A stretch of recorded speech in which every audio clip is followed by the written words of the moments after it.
అందరూ కల్కి సినిమా చూసే ఉంటారు కదా. టెక్నాలజీ ముందు ముందు రోజుల్లో ఎలా ఉంటుంది, టెక్నాలజీ కనుక మొత్తం ప్రపంచాన్ని కమ్మేస్తే ఎలా ఉంటుందో ఒక చిన్న గ్లిమ్స్ చూపించారు ఆ సినిమాలో కదా. అంటే ప్రపంచం నిజంగా అలా తయారవ్వాలంటే ఇంకొక 50 నుండి 100 ఏళ్ళు పడుతుంది అనుకుంటున్నారు కదా. కాదు, ఇప్పటికే అలాంటి ఒక ప్రపంచం తయారవుతోంది. మరి కొన్ని రోజుల్లోనే మనం చూడబోతున్నాం. మేబీ ఈ జనరేషన్ వాళ్ళమే చూడబోతున్నాం అనుకుంటా. అది ఎక్కడో తెలుసా? జపాన్లోని మౌంట్ ఫూజీ దగ్గర ఒక 175 ఎకరాల్లో ఒక ఏఐ సిటీని నిర్మిస్తున్నారు. దాని పేరే వోవన్ సిటీ అంటున్నారు. అందులో కేవలం 3 ఉంటాయి. ఒకటి ఏఐ, ఇంకోటి రోబోస్ అండ్ నెక్స్ట్ హైడ్రోజన్. ఈ 3 మాత్రమే ఆ సిటీస్ లో ఉండబోతున్నాయి. అంటే ఇది ఒక లైఫ్ చేంజింగ్ సిటీ అని చెప్పొచ్చు. వోవెన్ సిటీని ఒక లివింగ్ ల్యాబ్ గా కూడా చెప్పుకోవచ్చు. ప్రస్తుతానికి అక్కడ రోబోస్ నివసిస్తున్నారేమో కానీ రేపు పొద్దున్న ఇది కనుక క్లిక్ అయిందంటే ప్రపంచం ఎలా మారిపోతుందో, టెక్నాలజీ ఎలా అందుబాటులోకి వస్తుందో చెప్పడానికి 2-3 గ్లింప్సెస్ మీకు చెప్తా.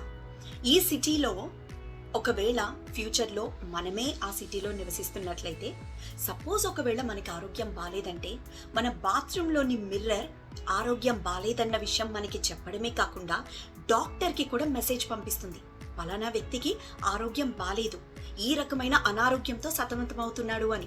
ఇక నెక్స్ట్, ఒకవేళ మీరు ఫ్రిడ్జ్ ఓపెన్ చేశారు, ఫ్రిడ్జ్ లో పాల ప్యాకెట్లో లేకపోతే కూరగాయలు అందుబాటులో లేవనుకో, యూజువల్లీ ఇప్పుడైతే మీరేం చేస్తున్నారు, మీకు మీరే ఆర్డర్ పెట్టుకుంటున్నారు కదా. కానీ ఆ సిటీలో నివసిస్తే, టెక్నాలజీ కనుక అందుబాటులోకి వస్తే ఫ్రిడ్జే డైరెక్ట్ గా పలానా కూరగాయలు అయిపోయాయి అని ఆర్డర్ పెడుతుంది, లేదా పాల ప్యాకెట్లు అయిపోయాయి అని ఆర్డర్ పెడుతుంది. ఇక నెక్స్ట్, డ్రైవర్లెస్ కార్స్. ఆ సిటీ మొత్తం ఎవ్రీథింగ్ టెక్నాలజీ పరంగా ఎంత సింక్రొనైజ్ అయ్యి ఉంటుందంటే, రోడ్లు, సిగ్నల్స్, అంటే నిజం చెప్పాలంటే ట్రాఫిక్ జామ్స్ కూడా ఉండకుండా తయారు చేస్తున్నారు.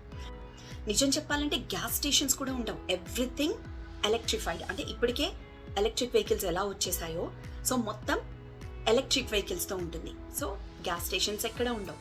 నిజం చెప్పాలంటే ఇళ్లల్లో కూడా చెత్తని తీయడానికి, అంటే ట్రాష్ ని తీయడానికి కూడా రోబోస్ ని ఉపయోగించే పద్ధతి అందుబాటులోకి రాబోతోందన్నమాట. So buildings, street, footpath, ఇలా అన్ని సింక్రొనైజ్ చేసుకుంటూ everything is well planned cities future లో రాబోతున్నాయి అన్నమాట.